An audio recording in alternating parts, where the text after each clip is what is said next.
Question of the day. Suppose you're having lunch in a country that has fully implemented Sharia. As you're about to take another bite of your delicious falafel, you overhear a man at the next table saying, "Muhammad was a black man." What do? Let's find out. By now, most people have heard of Sharia blasphemy laws. We've seen news reports about the penalty for criticizing or mocking Muhammad in places like Pakistan.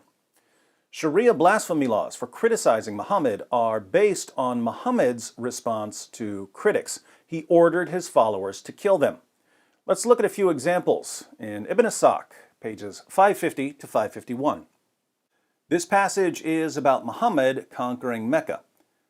The apostle had instructed his commanders when they entered Mecca only to fight those who resisted them, except a small number who were to be killed even if they were found beneath the curtains of the Kaaba. And we have a list of some of the people who had to be killed, along with their crimes. Another was Abdullah bin Qatal of Banu Taym bin Ghalib. He had become a Muslim, and the apostle sent him to collect the poor tax in company with one of the Ansar. He had with him a freed slave who served him. He was a Muslim. When they halted, he ordered the latter to kill a goat for him and prepare some food, and went to sleep. When he woke up, the man had done nothing, so he attacked and killed him and apostatized. This guy was sentenced to death because he was a murderer and an apostate. But look at who's next on Muhammad's death list. He had two singing girls, Fartana and her friend, who used to sing satirical songs about the apostle, so he ordered that they should be killed with him. Muhammad sentenced these girls to death for making fun of him.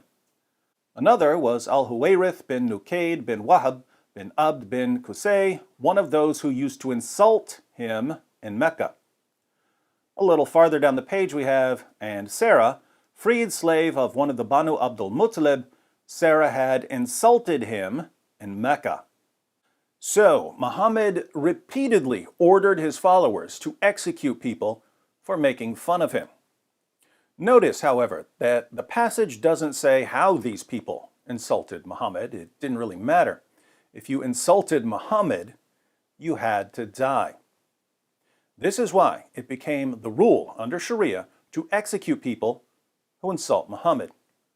Obviously, you can insult Muhammad in a variety of ways, but I find it interesting to go through the Muslim sources and see what Muslims regarded as an insult punishable by death.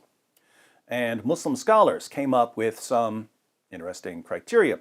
For instance, if you denied anything that Muhammad said about himself, you were calling him a liar, so you would be killed. If you said that he was ugly, you had to die. Muhammad's companions were so obsessed with their prophet being white that they wouldn't merely say, as they often did, that he was white. They would take things a step further by going body part by body part, describing the whiteness of his shins, and the whiteness of his thigh, and the whiteness of his leg, and the whiteness of his stomach, and the whiteness of his forearms, and the whiteness of his armpits, and the whiteness of his cheeks.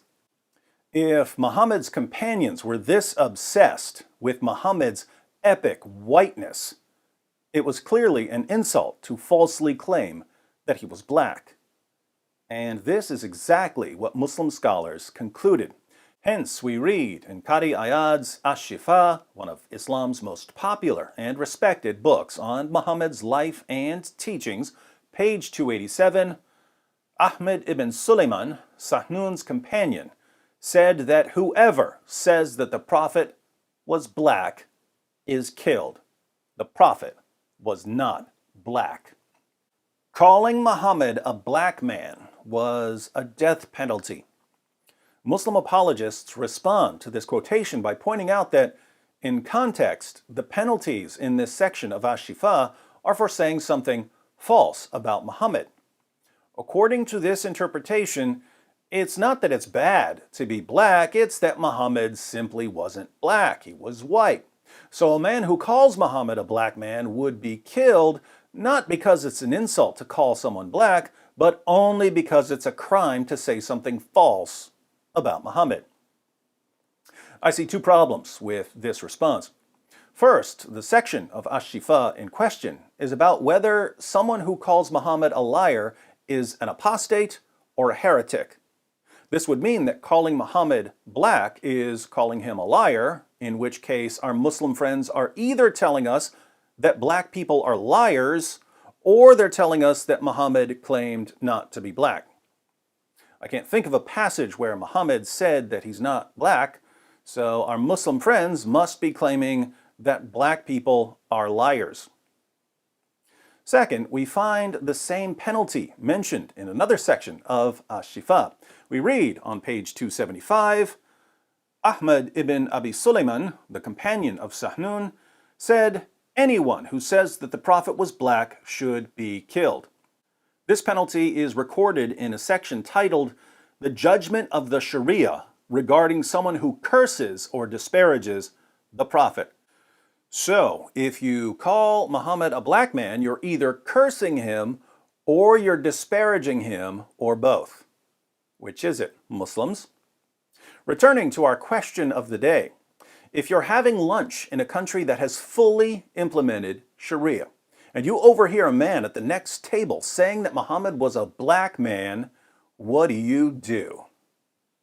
If you're a devout Muslim, you bear witness against him and have him beheaded for cursing and or disparaging your white prophet. More timeless wisdom from the religion that Malcolm X and Muhammad Ali and countless others who never bothered to read its sources converted to because of its wonderful but imaginary emphasis on racial equality. Until next time, terrorize that like button, subscribe, click the bell for notifications, and watch one of these videos. Muslims especially should want to learn everything they can about their prophet, who was whiter than Taylor Swift in a snowstorm, so that they can avoid being executed for denying it.